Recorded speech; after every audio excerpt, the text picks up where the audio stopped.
Hello friends, आज हम ऐसे एक्टिव वॉइस को पैसिव वॉइस में बदलेंगे जो प्रेजेंट परफेक्ट टेंस में होगा। इस टेंस के एक्टिव वॉइस को पैसिव वॉइस में बदलते समय हमें कुछ पॉइंट्स को ध्यान में रखना होता है। पहला यह है कि हम हेल्पिंग वर्ब के तौर पर प्रेजेंट परफेक्ट कंटिन्यूअस टेंस का हेल्पिंग वर्ब यानी हैज़ बीन या हैव बीन को लगाते हैं। दूसरा है पास्ट पार्टिसिपल, जो हर तरह के टेंस के वाक्य को पैसिव वॉइस में कन्वर्ट करते समय यूज़ करते हैं। और तीसरा है बाई लगाकर सब्जेक्ट लिखना, जो ऑब्जेक्ट की तरह लिखा जाता है। आप नियम कितने भी पढ़ लें, लेकिन बिना उदाहरण देखे स्पष्ट नहीं होता है। आइए प्रेजेंट परफेक्ट टेंस के सेंटेंस को पैसिव वॉइस में ट्रांसफॉर्म करके समझते हैं। She has achieved a great success. इसका हिंदी है उसने एक महान सफलता हासिल की है। इसमें मेन वर्ब है अचीव्ड और मेन वर्ब के बाद ही होता है ऑब्जेक्ट। ऑब्जेक्ट है ए ग्रेट सक्सेस, तो ऑब्जेक्ट को सब्जेक्ट के तौर पर लिखेंगे ए ग्रेट सक्सेस। फिर आपको बताया गया है कि हेल्पिंग वर्ब हैज़ बीन या हैव बीन लगेगा, तो ए ग्रेट सक्सेस यहाँ ए लगा है, मतलब ये सिंगुलर है, तो हैज़ बीन और उसके बाद वर्ब का थर्ड फॉर्म अचीव्ड, फिर बाई और सी है सब्जेक्ट, तो उसे लिखेंगे ऑब्जेक्ट के तौर पर, तो हो जाएगा हर। दूसरा example, we have already finished our homework. इसका हिंदी है हमने पहले ही अपना होमवर्क कंप्लीट कर लिया है, मतलब पूरा कर लिया है। इस सेंटेंस में सब्जेक्ट है वी और ऑब्जेक्ट है आवर होमवर्क। पैसिव वॉइस बनाते समय आपको बताया गया है कि ऑब्जेक्ट को सब्जेक्ट बना देते हैं और सब्जेक्ट को ऑब्जेक्ट बना देते हैं। इस तरह पैसिव वॉइस में आवर होमवर्क सब्जेक्ट हुआ और उसके बाद हैज़ बीन लगता है, लेकिन ऑलरेडी शब्द आ गया है तो हैज़ बीन के बीच में ऑलरेडी लगेगा और वर्ब का थर्ड फॉर्म फिनिश्ड, फिर बाई और उसके बाद ऑब्जेक्ट लगता है, तो सब्जेक्ट को ही ऑब्जेक्ट बनाते हैं। सब्जेक्ट है वी और ऑब्जेक्ट बनाएंगे तो अस हो जाएगा।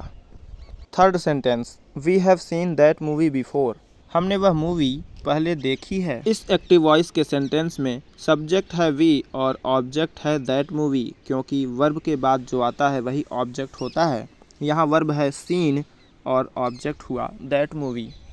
ऑब्जेक्ट को सब्जेक्ट बनाया पैसिव वॉइस में तो हो गया दैट मूवी, फिर हैज़ बीन लगना ही है, उसके बाद वर्ब का थर्ड फॉर्म सीन, फिर बाई और वी को बनाएंगे ऑब्जेक्ट, तो अस और बिफोर।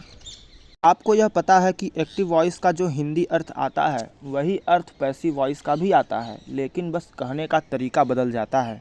जैसे इस वाक्य में we have seen that movie before का मतलब है हमने वह मूवी पहले देखी है, और अगर इसी को पैसिव वॉइस में बदलते हैं तो इसका अर्थ आ जाता है कि वह मूवी हमारे द्वारा पहले देखी गई है।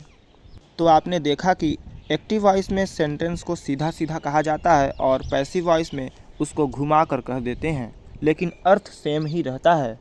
इसीलिए एक्टिव वॉइस से पैसिव वॉइस या पैसिव वॉइस से एक्टिव वॉइस को बदलने में हम ट्रांसफॉर्मेशन शब्द का यूज करते हैं, जिसका अर्थ है रूप परिवर्तन। आइए नेक्स्ट सेंटेंस जो नेगेटिव है उसको पैसिव वॉइस में बदल कर देखते हैं। I haven't seen that movie yet. यहाँ पर भी दैट मूवी ऑब्जेक्ट है, तो हमने पैसिव वॉइस में दैट मूवी लिखा। फिर ये सिंगुलर है इसलिए हैज़ंट, फिर बीन और सीन, फिर बाई, फिर आई को ऑब्जेक्ट बनाया मी और येट। इसमें भी एक्टिव वॉइस के सेंटेंस का मतलब है मैंने वह मूवी अभी तक नहीं देखी है, और पैसिव वॉइस में मतलब है वह मूवी मेरे द्वारा अभी तक नहीं देखी गई है। नेक्स्ट सेंटेंस जो इंट्रोगेटिव है उसको पैसिव वॉइस में बदल कर समझते हैं। Have you sold your old car. यहाँ पर यू है सब्जेक्ट और योर ओल्ड कार है ऑब्जेक्ट। इंट्रोगेटिव सेंटेंस का पैसिव वॉइस बनाते समय स्ट्रक्चर सेम रखा जाता है। एक्टिव वॉइस के सेंटेंस में देखिए तो सबसे पहले हेल्पिंग वर्ब हैव आया है, तो हम भी पैसिव वॉइस बनाते समय हेल्पिंग वर्ब को ही लगाएंगे, लेकिन ऑब्जेक्ट के हिसाब से लगाएंगे। इसी तरह फिर सब्जेक्ट है तो सब्जेक्ट, फिर वर्ब है तो वर्ब, और फिर ऑब्जेक्ट है तो बाई लगाकर ऑब्जेक्ट। आइए अब पैसिव वॉइस में देखते हैं। पैसिव वॉइस में सबसे पहले लिखेंगे हेल्पिंग वर्ब हैज़, फिर सिंगुलर ऑब्जेक्ट है उसे हमने सब्जेक्ट बनाया है योर ओल्ड कार, फिर बीन और फिर वर्ब लगाएंगे थर्ड फॉर्म सोल्ड, फिर बाई और यू था सब्जेक्ट उसको बनाएंगे ऑब्जेक्ट, तो हो जाएगा यू और क्वेश्चन मार्क, क्योंकि यू का ऑब्जेक्टिव केस भी यू ही होता है। ऐसे सेंटेंस जिसमें ऑब्जेक्ट नहीं होता उसका पैसिव वॉइस नहीं बनाया जा सकता है। जैसे आई हैव स्टडीड, मैंने पढ़ा है। शी हैज़ डांस्ड, वह नाची है। द सन हैज़ सेट, सूर्य अस्त हो गया है। दे हैव प्लेड, उन्होंने खेला है। शी हैज़ संग ब्यूटीफुली, उसने सुंदरतापूर्वक गाया है। यहाँ पर आपने देखा कि मेन वर्ब के बाद ऑब्जेक्ट था ही नहीं। पांचवें सेंटेंस में ब्यूटीफुली लिखा है, जो ऑब्जेक्ट नहीं है, एडवर्ब है। ऑब्जेक्ट केवल वही शब्द हो सकते हैं जो नाउन या प्रोनाउन हो। आपको जल्द ही पार्ट्स ऑफ स्पीच पढ़ाएंगे जिसमें आप सभी शब्दों से परिचित हो जाएंगे कि कौन सा noun, pronoun, adjective, verb, adverb, preposition, conjunction या इंटरजेक्शन है। जितना ही एग्जाम्पल्स देखेंगे उतने ही नियम आपको स्पष्ट होते चले जाएंगे, इसलिए मैं आपको अधिक से अधिक एग्जाम्पल्स दिखाने की कोशिश करता हूँ।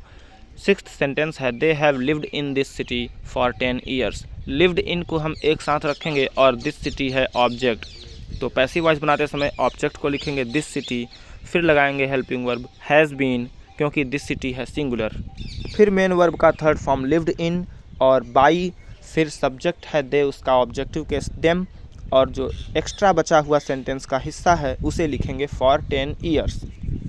इन सेंटेंसेस का पैसिव वॉइस बनाकर चेक कीजिए कि क्या आपको पैसिव वॉइस बनाना आया या नहीं। इंग्लिश को रोचक तरीके से सीखने के लिए हमारे साथ जुड़े रहें। जय हिंद।